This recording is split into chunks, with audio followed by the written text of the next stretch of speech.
Hi friends, hope you are all doing fine. So today I'm going to make a video in response to a query by a viewer who applied to various universities in the US and also in India and was not able to get a PhD scholarship.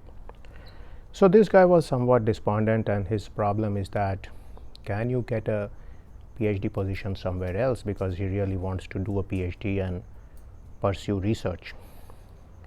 So listening to him, I recalled one incident which happened to me when I was in University of Ulm, Germany, and this was during my Humboldt fellowship. And during this time, I was drinking coffee one Friday evening in the cafeteria at the university, and one Indian student came to me and started telling as to why he was doing a PhD there and how he was doing very well. And then he went on to tell me how he had applied to some Indian institutions and he was rejected at various stages, sometime right at the screening process, then at the interview stage, and so on. And this guy, of course, was telling me how after he came to Germany, to the University of Ulm, he was able to do a PhD. He was very near the end of his PhD and he was able to publish a couple of high quality journal papers. And I started telling him that, see, this is also a question of supply and demand. In some countries, there are a large number of students because of the very large population, and there are very few positions or seats as far as PhDs are concerned, because PhDs are typically funded by the government. And in some developed countries, you have very low population and you have a situation where there are many seats or vacant positions out there and you can apply for them. Now, I had a similar experience in France where I met a student, again an Indian student, and he was telling me that he had finished his masters in India and he was not very happy about the way the PhD admissions were going on at various places. He found that the questions which were asked were very tough. There were various cutoffs in terms of examinations and so on. And so he applied to France and he was able to get a position, and he was working on some problems in computational fluid dynamics and he was doing very well. He also had published a couple of papers. Now again, one of the things I want to point out from these examples is that there are places out there, there are universities out there which are in need for PhD students. And very often you will find that European universities have a lot of PhD positions and they are looking for students from around the world. Now, one of the advantage of European universities is they typically do not require a GRE score. So in US, you are often required to submit a GRE score, and though this requirement is diminishing, the problem is that if you do not submit a GRE score, then they have to make a decision based on your grades or your CGPA. And it's very difficult to compare grades from universities across the world. And also, if you are somebody who has done his master's degree from a relatively normal ranked university, they may not know as to how good you are in terms of your CGPA.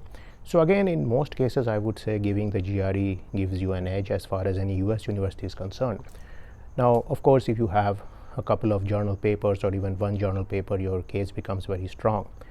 Now, one more thing is that in US, you typically can apply for a PhD in case you even have a bachelor's degree. You can finish a master's and continue to a PhD, but in Europe, the mindset is typically that you should finish a master's degree and then apply there and do a PhD. So very often a European PhD takes 3 years, a US PhD may take 4 or 5 years. There is a lot of coursework component in the US PhD, and also there is some component in terms of quite rigorous and difficult written qualifying exams. Now, if you look at the system in India, and I would think that may be true in many other Commonwealth countries also, it's kind of a mix of the US system and the UK system. So they have tried to create a situation where you take some courses and then you also give some qualifying exam. Typically it's not a written exam, it's a oral exam, and at the end of it you are certified to do your PhD, and then the PhD takes quite some time, and at the end of it you have to defend your thesis. So in the case of European universities, typically if you have a good record in your UG and master's curriculum, you may be able to get a PhD position in many universities. Now I found a couple of web pages which may be useful for you. One is phdportal.com and the second is academicpositions.com. So I think I will put these in the comment sections or in one of the comments also. So now let us see some of the advantage of the European PhD. One is that, of course, in most universities of Europe you have pretty good facilities, you have trained professors and so on. You also have reasonably good funding, not only from the government of the country but also from many European Union projects. So though Europe is a large entity ranging from Norway to Eastern European countries like Poland, Lithuania, Croatia and so on, to southern countries such as Spain and Portugal, there is a kind of similarity among all the systems there. They all conform to the European Union guidelines, and so there is some commonality in the PhDs. Typically PhDs are funded from some program. These programs are typically 3-year long, and if you are a conscientious and diligent and meticulous student, you can finish your PhD in 3 years. So I know many people who finish their PhD in 3 years. At best they may take 4 years and so on. So that's something which you need to consider whenever you are considering PhD situations. Now the fact that there are so many countries in Europe also lets you get a lot of possible opportunities, because in every country the science and technology and even the social science humanities systems is very well developed to a high level, and therefore if you are able to get admission into a PhD program in any of these countries, it's likely that you will get some sort of financial aid and then you can do the PhD there. You also get the extra advantage of being able to see a totally new country, learn from its culture, learn from its rich history, maybe delve into the language in that country and so on. So in most cases, if you are a PhD student, you do not need to know the language of that country.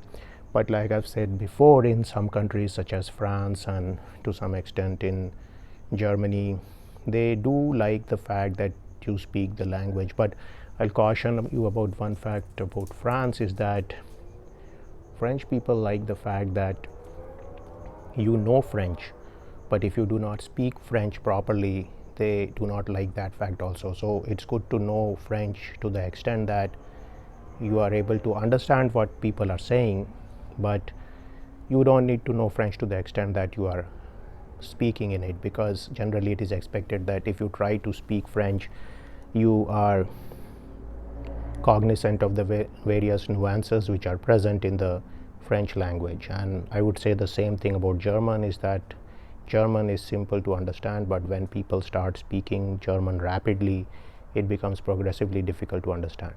Now beside that, most of the smaller countries in Europe, they very much realize that you're not going to spend a lot of your time trying to learn Swedish or Lithuanian or Polish or Greek or Portuguese, as the case may be, and therefore they are quite happy that you are conducting all your conversations, writing and so on in the English language.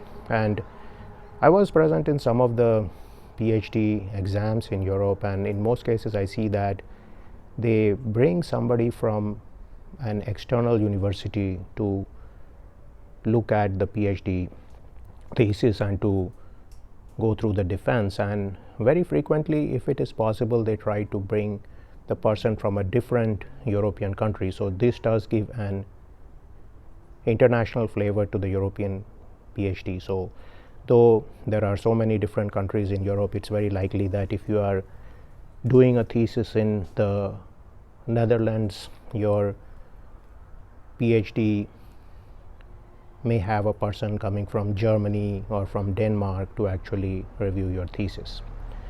So that was my take on the PhD possibility in Europe. So make use of it in case you are somebody who really wants to do a PhD and would like to explore newer locales, and I wish you the best in case you plan to do these things.